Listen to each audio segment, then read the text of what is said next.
नमस्ते, नमस्कार। मैं सुरेश कुमार सरगरा, गांव सरेसा, तहसील लूणी, जिला जोधपुर, राजस्थान का रहने वाला हूँ। मैं इस वीडियो के जरिए मेरे क्षेत्र के यूको बैंक, सालावास और उसके जोनल कार्यालय पालिंग, जोधपुर और उनके संबंधित सहायक महाप्रबंधक, असिस्टेंट जनरल मैनेजर,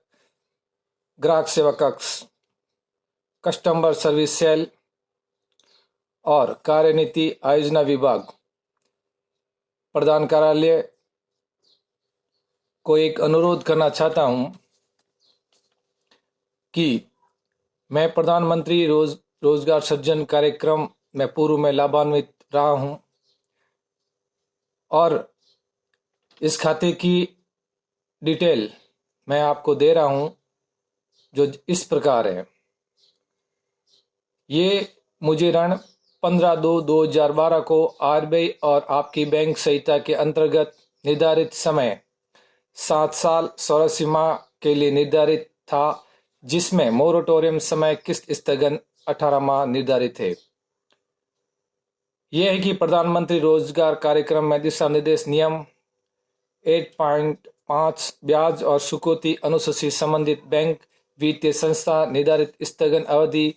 मोरेटोरियम समय के बाद 3 से 7 वर्ष की चुकौती अनुसूची हो सकती है, जिसके लिए मेरे 60 माह निर्धारित है।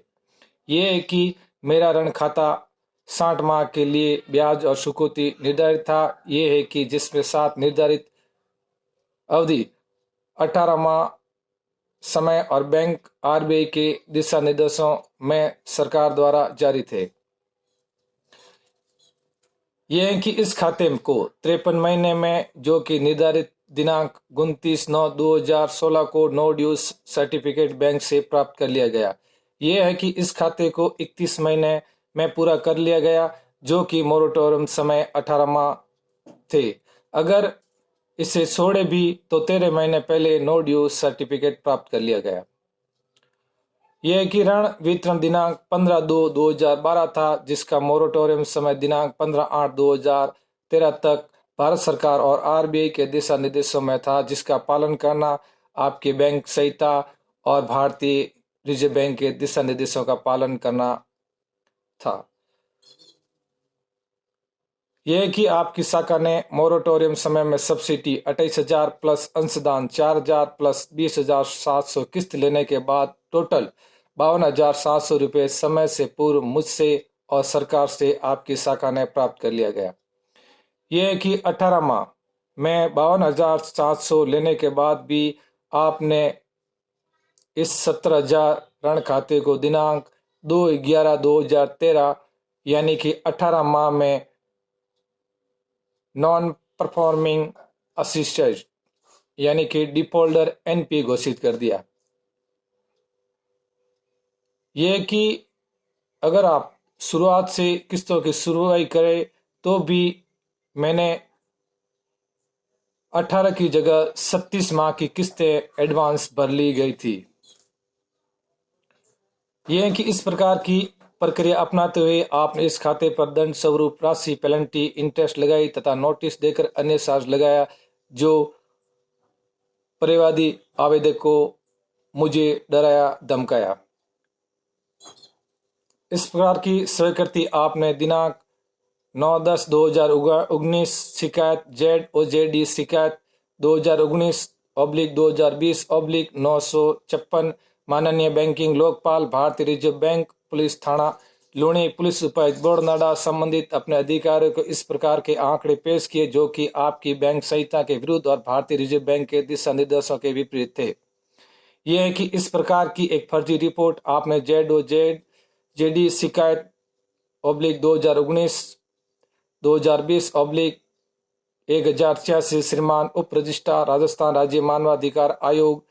राजस्थान दिनांक 6/11/2019 के संदर्भ में बनाई। यह कि इस संदर्भ में आपका हेड ऑफिस और बार बार आपकी शाखा सालावास और जोनल कार्यालय पार्लिंग रोड को मुझे इस संबंध में जानकारी देने के लिए लिख रहे हैं, लेकिन ये बैंक अपने विशेषाधिकार का दुरुपयोग करते हुए अनुसूचित जाति अनुसूचित जनजाति के व्यक्तियों को फर्जी तरीके से ऋण देने से वंचित कर रहे हैं। मैं निवेदन करना चाहूंगा सहायक महाप्रबंधक, ग्राहक सेवा कक्ष, कार्यनीति आयोजना विभाग, प्रधान कार्यालय और भारतीय रिजर्व बैंक से, अगर आप बैंक संहिता, भारतीय रिजर्व बैंक के दिशा निर्देश, अनुसूचित जनजाति के लिए, उस जाति के लिए आप स्टैंड अप इंडिया योजना, प्रधानमंत्री रोजगार सृजन कार्यक्रम में आरक्षण जैसे प्रावधान रखते हैं, तो किसी व्यक्ति के खिलाफ फर्जी रिपोर्ट बनाकर उसे इस प्रकार नजरअंदाज न करें। आज दिनांक 4/5/2020 को मैं कई बार आपके हेड ऑफिस, आपकी शाखा में और आपके हर डिपार्टमेंट के हर अधिकारी से मिल चुका हूं, लेकिन मुझे ये बताने में कोई भी असक्षम रहा है कि जिस व्यक्ति को 1 रुपया भी नहीं भरना था, जिस व्यक्ति ने 36 माह की किस्त एडवांस भर दी, क्या उस खाते को भी आप एनपीए डिफॉल्टर घोषित कर सकते हैं? जैसे आरबीआई के दिशा निर्देशों में साफ स्पष्ट है कि अगर 30 दिन में अगर आपका पेमेंट नहीं आता है तो वो 0 SMS कैटेगरी का होगा, और अगर 60 दिन में अगर आपका पेमेंट नहीं आता है तो वो 1 SMS कैटेगरी का होगा, और अगर 90 दिन में आपका पेमेंट नहीं आता है तो वो 2 SMS कैटेगरी का होगा। लेकिन मेरे खाते में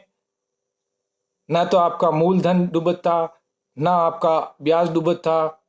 लेकिन फिर भी आपने मुझे एनपीए घोषित कर दिया। एनपीए के संबंध में सरल तरीके से समझने का यही है कि अगर बैंक का उस मूलधन पर 60 दिन में या 1 दिन बाद में भी अगर उसका मूलधन या ब्याज नहीं आए तो ऐसे खातों को एनपीए और डिफॉल्टर किया जा सकता है, वरना नहीं। लेकिन अगर आप एडवांस किस्तें लेने के बाद, उसका मूलधन लेने के बाद, उसका ब्याज लेने के बाद आपने उसकी पेनल्टी लगाई और उसको दंड स्वरूप पिछले 4 साल से उस आदमी को भटका रहे हैं, उसके रोजगार को बढ़ाने के लिए, उसको नया रोजगार लगाने के लिए, तो मैं समझता हूं आप भारत के संविधान के सबसे बड़े और दुरुपयोग करने वाले हैं। आप अपने विशेषाधिकार का एक अनुसूचित जाति जनजाति के व्यक्ति के खिलाफ घोर अन्याय और SC/ST एक्ट के तहत अपराध कर रहे हैं, जिसकी आपको बहुत ही गहराई से सोचने की जरूरत है। मैं चाहूंगा मेरा ये वीडियो पीएम मोदी तक जरूर जाएगा और आपके ब्रांच में भी जरूर आएगा, आपके प्रधान कार्यालय में भी आएगा, आपके हेड ऑफिस में भी जाएगा, अन्य बैंक शाखाओं में भी जाएगा, दूसरे बैंकों में भी जाएगा, भारतीय और वित्त मंत्रालय में भी जाएगा। इसकी ईमेल होगी, इसका ट्वीट होगा, ये फेसबुक पे चलेगा, ये व्हाट्सएप पे चलेगा। मेरे सामने वाले लोगों, मैं चाहूंगा अगर आप अनुसूचित जाति और अनुसूचित जनजाति के हो और आज तक आप सिर्फ और सिर्फ मजदूर बने हुए हो, तो उसका एक ही कारण है, बैंकों में बैठे हुए वो लोग जो आज तक ये समझ नहीं पा रहे हैं कि एनपीए किसको कहते हैं और आपका पैसा कौन खा रहा है। जय हिंद, जय भारत।